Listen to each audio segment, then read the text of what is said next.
Hello, everybody. Time for the December monthly giveaway. Before we do that, so much has happened in the last 24 or so hours since I made my last video. Felt like it was fair to address some of it because it affects my collection and certain people that I admire, that I collect. And I wanted to recognize the passing of Phil Niekro. A lot of you know I'm a knuckleball fan, and normally this is in the background here, but I have this postcard, knuckleball postcard, Eddie Fisher, Wilbur Wood, Charlie Huff, and right in the middle, I didn't ask for the placement, but Phil knew that he was a master and was good enough to sign. He was the last one to sign this about a year ago now, maybe a little more than that. And I was grateful I got it off to him. I do have space for more people, but unless it's through like a signing or something, I don't feel comfortable sticking this in the mail, especially anymore, given that it's irreplaceable. So I'm grateful to have that in my collection. That will stay with me. I very much would be interested in adding like Tim Wakefield or R.A. Dickey or someone like that. But it really needs to be through a signing so I have some assurance that I could get it back, or at least have insurance on it so I would feel a little better about it. I also was lucky enough to have him on a 73 Topps. And lost so many Hall of Famers this year. By the way, about 5 years ago, they did a knuckleball documentary, and it's really pretty good. I haven't seen it in a while, but last I saw, it was free on YouTube. If it's still free with ads, I'll link it below. Give it a watch. Maybe I'll watch it too, just so I have it fresh in my mind. But I also found something I wanted to share about Phil Niekro from this knuckleball book that I got for Christmas last year. Read it over the summer. Didn't really sit down and do like a hard study on it, but did a flip through and got the gist of it. And mostly I just kind of use it for reference. But I thought the very last passage was interesting because it's quotes from Phil Niekro, and the title of the last chapter, which you may not be able to see here, is Knuckleballers Never Die.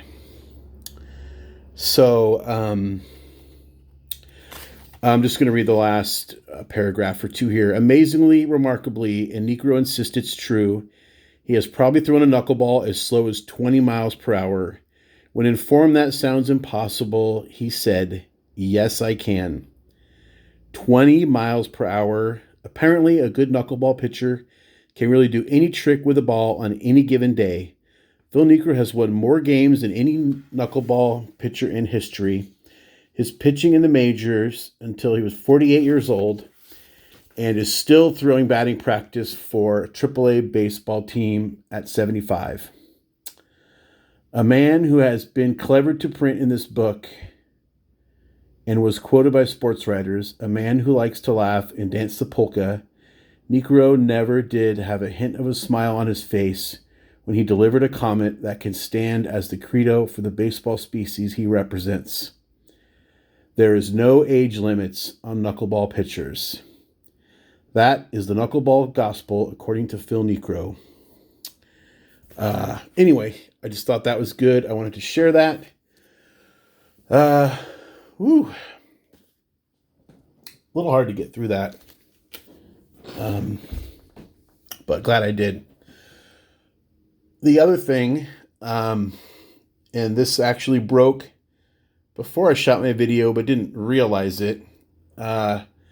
Blake Snell, who a lot of you know I'm a fan of because he's from this area, was traded to San Diego. I just pulled this because I had it handy. This is 5x7 from 2019 Bowman, number 9 of 10 there in the corner. Basically, Snell's the reason I started rooting for the Rays, and then I started liking a lot of their other players, particularly Brandon Lau right now, and a few other guys. And I sort of imagined a scenario where someone's going to ask me, "Am I still going to root for the Rays?" Yeah, I'm still going to root for the Rays. The Rays are still one of my top two or three teams. I also like the Phillies, and of course, I'm most heavily associated with the Mariners, given that I live in Washington. Um, that being said, I'm not really thrilled about the trade. I do sort of get it. I don't know that I understand why they did it the way they did, why they wouldn't float that he was available to more teams or wait until after Bauer was off the market, hoping to get a desperate team. It doesn't feel like any of the players they got back are like franchise changers like Snell is.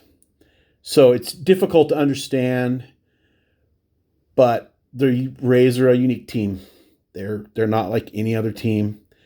So if we don't understand what's going on, there's probably a reason for that. That being said, I will root for him when he pitches in San Diego. I wish him the best. Still a fan of his. Still looking to get kind of fun, interesting stuff. Autos when I can, when they're affordable. I think I have, about 30. Yeah, and I got nothing against the Padres. As long as they're not playing, Mariners or Rays or Phillies, I hope they do great. And I love that they're going all in and going after the Dodgers. That's what teams should do. When someone else is really good, try to get better. And I see now that just before air today, they picked up Yu Darvish for, I don't know, was it 5 or 6 players? I don't know who was in the package, but holy smokes, the Padres are all in. And I love that. That's how you should do baseball. Let's be competitive. Okay, that is it for the non-giveaway business. Here we go. It's 8:15. You might be able to 8:16 now. You might be able to see in the upper right corner there. Let's pull up our video. And I asked you just to comment a song so that I knew you were interested in winning. Got a lot of fun comments here. 20. I think there were maybe 2 that either didn't comment a song or said, "Don't bother entering me. I just like making comments." I'll go through these real quick. Blue Collar Love by Starflyer 59, Flying Dutchman. Interesting sound from a Starflyer 59. It reminded me of somebody, but I couldn't place who it was. Sports Card Illustrated, yeah, haha, Something by the Stones. Babies Liquored Up by Beat Farmers. I think that was one I had trouble finding on Spotify. I did find like a live recording thing and enjoyed that. Alan, I imagined you would suggest a Stones song. Time Waits for No One. I love that you didn't suggest like a mega hit. And it sort of forgot about this track, and a lot of fun, kind of almost like a jam, kind of, but still a great track. The Dead South from Six Sticks G. In Hell, I'll Be in Good Company. So I pulled up the Dead South and actually listened to a couple tracks and immediately thought to myself, why am I not listening to this more? Really reminded me of like Old Crow Medicine Show, stuff like that. Love that stuff. About 5 years ago, I was super into bluegrass and all types of bluegrass, traditional, newgrass, alternative, whatever. And for some reason, I just sort of drifted away from it. There's only so many hours in the day, but I really enjoyed that track and a couple other Dead South tracks I pulled up. So, cover of Rolling Stone by Dr. Hook. That's a fun track. Familiar with that one. Trains I Missed, Walt Wilkins. I don't think I got around to listening to this one yet. I'm still working through this list. Michael Myers, Beach Baby. Didn't think I knew this, and then when they got to the chorus, it all came flooding back. Paul Buxton, Once in a Lifetime, Talking Heads. Love the Talking Heads. Great track. I feel like the Talking Heads are not appreciated enough for their talent, and They're a great group and such a great track. It might be my favorite 80s track uh, of everything. Yeah, Blair, I did check out Lilac. I think I listened to Holy Diver. Unbelievable sound for people that are that age. Family, I wouldn't have guessed they were minors, that's for sure. Brandon, Burn the Ships, King of the Country, very powerful song. Video was really cool. Shoebox Pistol Pete by the Ziggins. I got to listen to part of it. I think I got distracted. But I am going to get to all of these. Poor Man Stack says he has two left ears. I don't know about that, Jason. Everybody has some kind of music taste. Oh, and this Griffey Finest Mystery, I'm supposed to peel the front of that card off. I didn't know about that. I'm gonna actually look into that. Maybe we'll do it at the end here if I can remember. Scott William Shatner. When I was 17, it was a very good year. I always wondered what Sinatra thought of that. If he had any feedback, but I listened to it and yeah, I can say that I did. Britney Spears. Oops, I did it again. There's always that one guy. Ethan Hathaway, Hotel California by the Eagles. Didn't listen to it today, but I mean, if you want to hear Hotel California, just put on a classic rock station for 40 minutes. It'll come on. Obviously, one of the biggest classic rock hits of all time.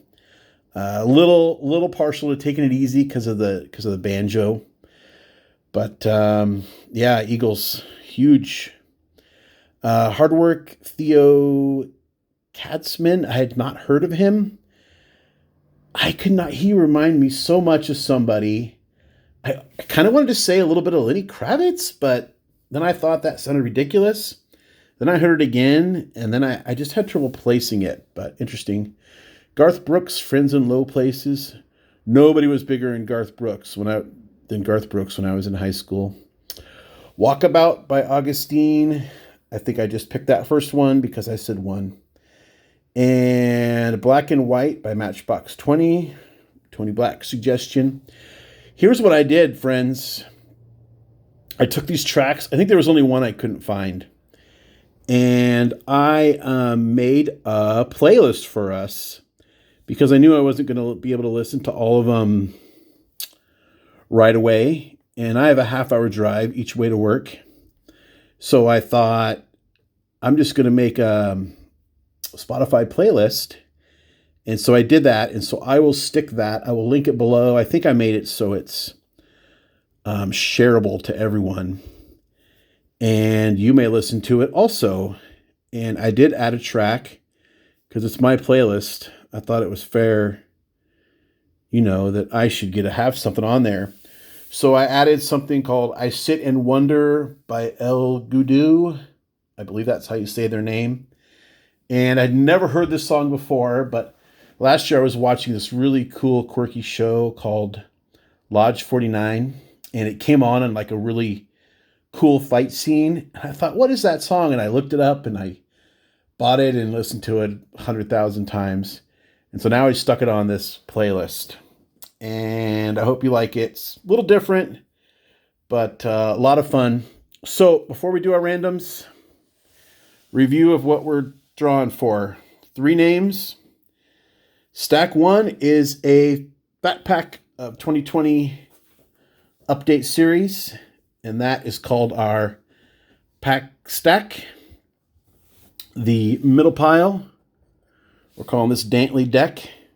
Come back if I draw you to 14 minutes so you can figure out which one you want because you're going to draft these.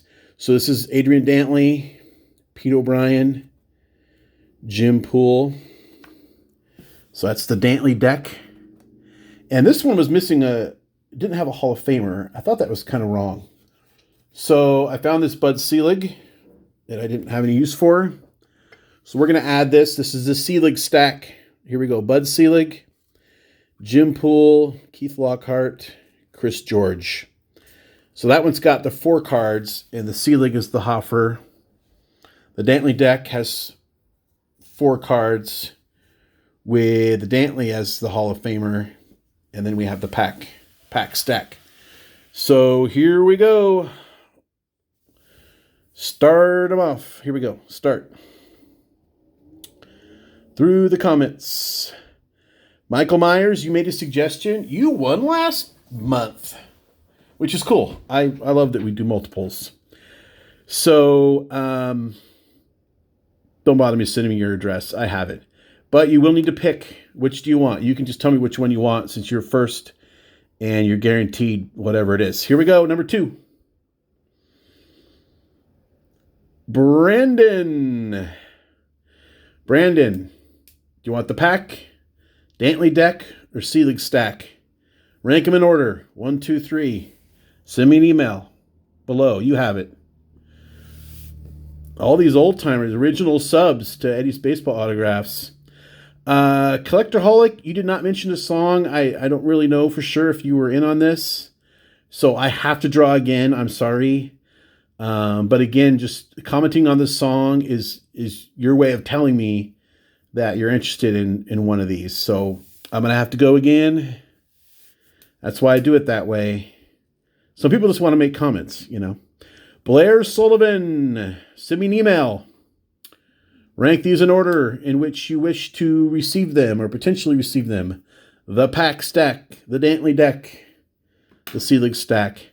And let's grab that Griffey card and see about peeling that off. Hold on a second here. I had already top-loaded this thing, but maybe it was in a top-load.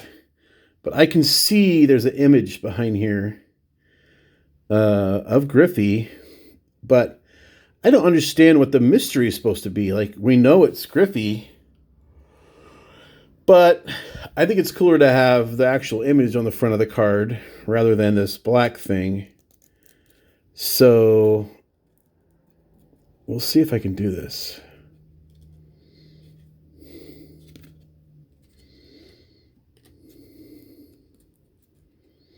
I don't want to hurt it either. Wonder how many of these are gems. Probably very few. I do not have very good coordination with my fingers. Hold on here. Okay, just wanted to get that started. Now you can see it started. Took me another minute, so it's a good thing I paused it. Here we go. Like I said, you know it's going to be a Griffey, but maybe some are refractors or whatever. But here we go. Really cool card. It's got like a huge baseball with some accent lines coming off of it. And Griffey,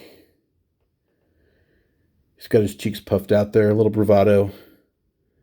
Nice card. Really sweet card. Happy to have it. So, okay, winners, email me. Let me know in order what you want to get. And we'll see you tomorrow because I got some more stuff planned. I think I mentioned it yesterday. We'll see you then. Until then, remember, we don't count subscribers. We count friends.